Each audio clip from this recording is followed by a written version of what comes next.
bahwa yang disebut ilmu itu adalah mengetahui, mengenal hakikat sesuatu. Itu saat berbicara tentang ilmu.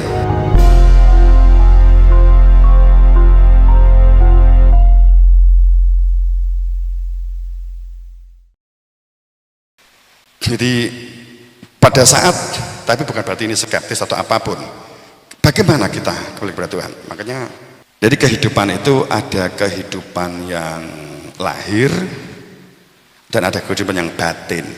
Semua itu kan ini kan gitu.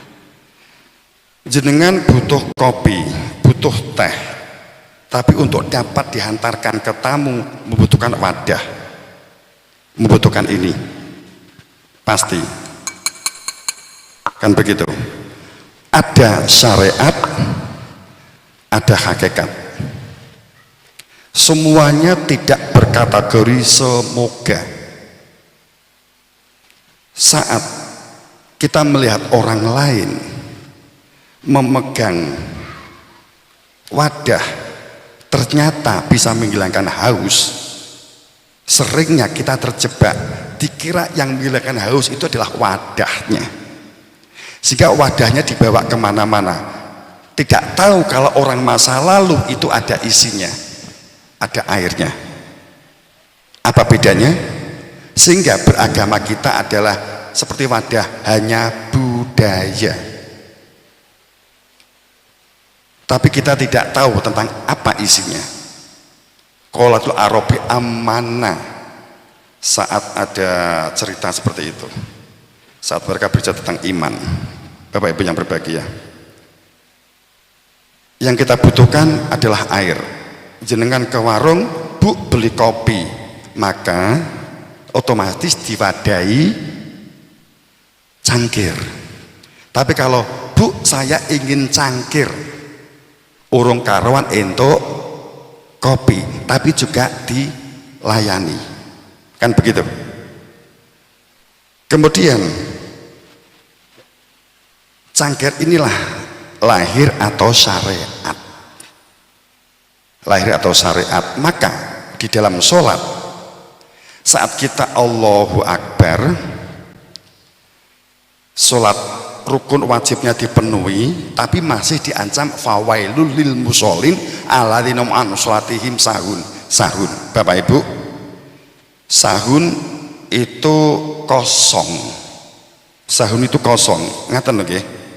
Saya disuguhi karo tuan rumah, kemudian sing dikek gini itu kosong.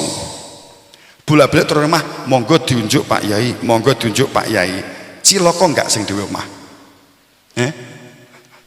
Ciloko toh? Itu kosong. Sahun itu kosong. Kalau menunda waktu, angsa aku menggunakan nasullah. Siapa yang lupa kepada Allah?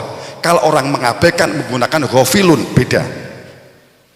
Tapi kalau kosong, saat panjenengan keluar dari rumah, kemudian jenengan bekerja, di dalam hati ingat keluarga atau istri, maka pekerjaan yang jenengan lakukan itu demi istri. Tapi kalau jenengan bekerja di luar rumah, ternyata yang di dalam hati itu kosong, maka kemungkinan kecil penghasilanmu mbok serahne bojomu, kan gitu. Apa meneh sing jero atine perempuan lain, bubrah gitu. Itu menjadi fasik atau munafik. Sahun itu kekosongan hati dari kehadiran Tuhan, itu namanya sahun. Fawalun, celaka orang yang sholat tapi hatinya kosong, nggak ada kehadiran Tuhan, kan itu permasalahannya. Menjadi orientasi Bapak Ibu yang berbahagia. Ini saya berbicara tentang stakek dhuwur dhisik, tentang mati dikek dhuwur ya. Nah, mati dikek dhuwur. Mau tentang budidaya pemberdayaan harus diangkat beliau Pak Haji Ruslan. Jadi pada saat meninggal dunia, itu nggak apa-apa ya. Siap menerima papasan ya, nggih? Ibu, Bapak, nggih. Selama ini tuh kita memahami saben wong mati itu roe cepot keluar dari tubuh. Gini apa mboten? Gini apa mboten? Nggih. Jadi roe cepot. Bagaimana ayatnya? Kemudian disebut sebagai sakratul maut, nggih. Ngeten nggih? Nah, setiap kita berbicara tentang kuburan itu kita langsung berbicara tentang tanah yang disepakati kita. Gini apa mboten? Ngeten nggih? Kita acu kepada ayat Al-Qur'an. Tapi kita tidak untuk menyalahkan sana sini, sekali lagi tidak untuk itu. Wawasan. Karena orang yang suka nyalakan juga dilarang oleh Allah gitu ya.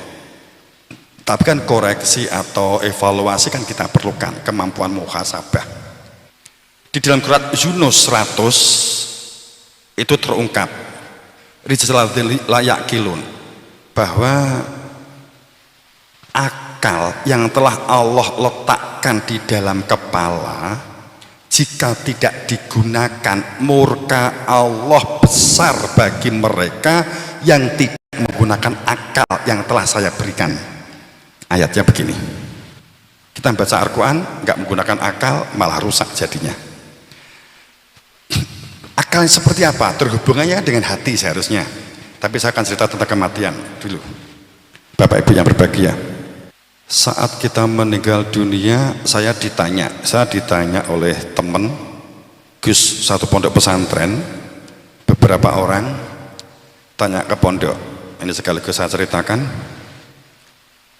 Pak Yai, sebenarnya orang meninggal dunia itu yang benar seperti apa? Loh, jenengan kan sering ngaji, sering ngisi itu. Iya, tapi kan kita juga ada satu pertanyaan di dalam batin, sesungguhnya yang mati itu seharusnya seperti apa? Terus saya suruh jawab gimana? Pengetahuan atau keilmuan? Jujur atau tambah wawasan? Perbedaan berani? Nggak apa-apa Pak Yai. Oke, aja kita sampaikan. Begini. Tolong tapi jangan dimahami bid'ah, karena saat talqin kubur itu kami juga melakukan, tapi itu dulu ada sejarahnya. Al-Bustami melakukan itu dulu ada sejarahnya. Kemudian Syekh Arif ya, kemudian pada saat mulai dipublikasi lebih besar, Syekh Jalaluddin Akbar India itu juga ada maksud dan maknanya, itu ada sejarahnya. Kita nggak langsung membid'ahkan yang talqin, tidak begitu. Gitu ya. Saya sebentar begini loh, seandainya saya itu meninggal dunia, saya meninggal dunia nih, nama lahir saya itu saat sampai umur 2,5 bulan, nama saya itu adalah Akbar Sulaiman Kurdi Kraton. Itu nama lahir saya. Sakit-sakiten sehingga nama saya diganti Zuhurul Arifin Al-Fakiri, itu adalah nama KTP. Nama julukan saya saat diundang di televisi, nama saya ganti Kiai Tanjung, sehingga pada saat saya nanti meninggal dunia diparani malaikat mungkar nangkir, ki modine piye nek pernah nih. Kemudian oke, saya tahu jenengan datang ke sini mau tanya ya, nama saya siapa, Tuhan saya siapa, agama kulo apa? Iya, kowe kok wis ngerti, wis dikai bocoran karo Modin. Loh, Modin kuwi malaikat apa? Kan gitu. Malaikat kan kita kok. Oh, itu malaikat lurah.